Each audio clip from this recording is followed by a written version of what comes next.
Alleluia, Alleluia, Alleluia,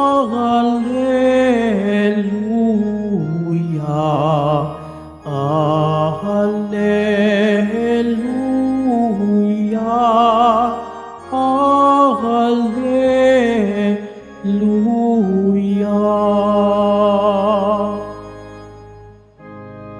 Papuri sa Diyos Ama, pagkat ipinahayag niya, hari siya ng mga aba. Alleluia,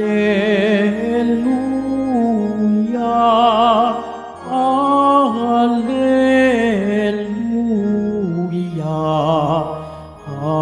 Alleluia, Alleluia.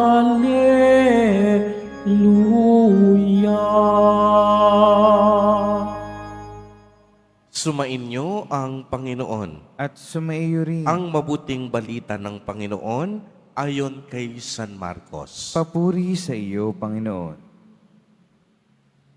Noong panahong iyon, dumating ang ina at mga kapatid ni Jesus. Sila'y nasa labas ng bahay at ipinatawag siya. Noon na may maraming taong nakaupo sa palibot ni Jesus at may nagsabi sa kanya, "Nariyan po sa labas ang inyong ina at mga kapatid. Ipinapatawag kayo." "Sino ang aking ina at mga kapatid?" ani ni Jesus. Tumingin siya sa mga nakaupo sa palibot at nagwika, "Ito ang aking ina at mga kapatid, sapagkat ang sinumang tumatalima sa kalooban ng Diyos ay siya kong ina at mga kapatid." Ang mabuting balita ng Panginoon. Pinupuri ka namin, Panginoong Hesukristo. Magsiupo muna ang lahat. Magandang umaga po sa inyong lahat, mga kapatid kay Kristo. Sa lahat po ng ating mga taga-subaybay sa iba't ibang online platforms at sa lahat ng ating mga kadiboto sa iba't ibang panig ng Pilipinas at maging sa buong mundo kung saan tayo ay naaabot ngayon ng ating live streaming. Mapayapang umaga din po sa inyong lahat. Purihin at dakilain natin ang ating Panginoon, ang mahal na poong Jesus Nazareno. Mga kapatid kay Kristo at mga kadiboto, malugod po namin kayong tinatanggap sa Basilica Minor at Pambansang Dambana ni Jesus Nazareno. Para po sa ating mga Pilipino, napakahalaga ng salitang pamilya. Lahat tayo nais nating mabuhay sa isang buo at kumpletong pamilya. Hindi lamang iyon, lahat sa atin naghahangad na nasa loob ng isang pamilya ang pagmamahalan, pagbibigayan at pagtutulungan. Sa araw na ito, mas pinalalim ni Jesus Nazareno ang salitang pamilya. Maliwanag nating narinig ang mga pahayag ng ating mahal na poong Jesus Nazareno sa ating ebanghelyo.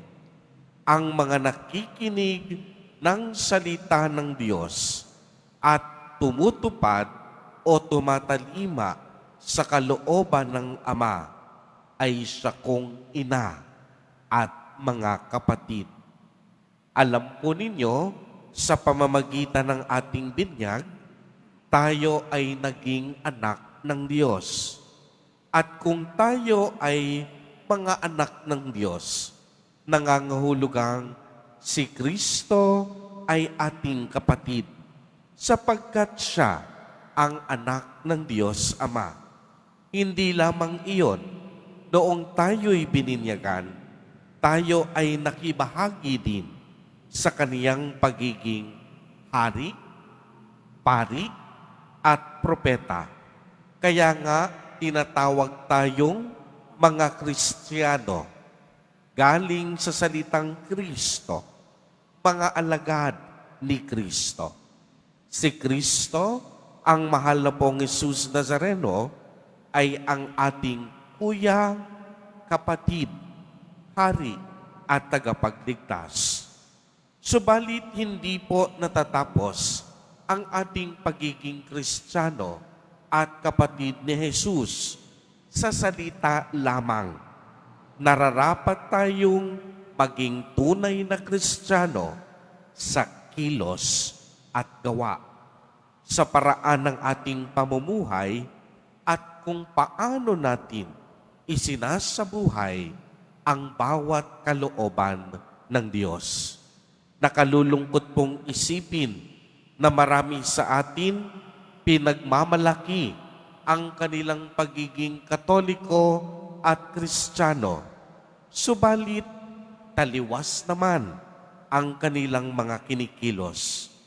Marami ang proud sa pagiging Katoliko, pero sila naman ang pinangbumulan ng gulo, pagkakahati-hati, pagkakawatak at pandaraya. Maraming proud maging Kristiyano, subalit sila naman ang pasimuno sa korupsyon at hindi maayos na pamamalakad.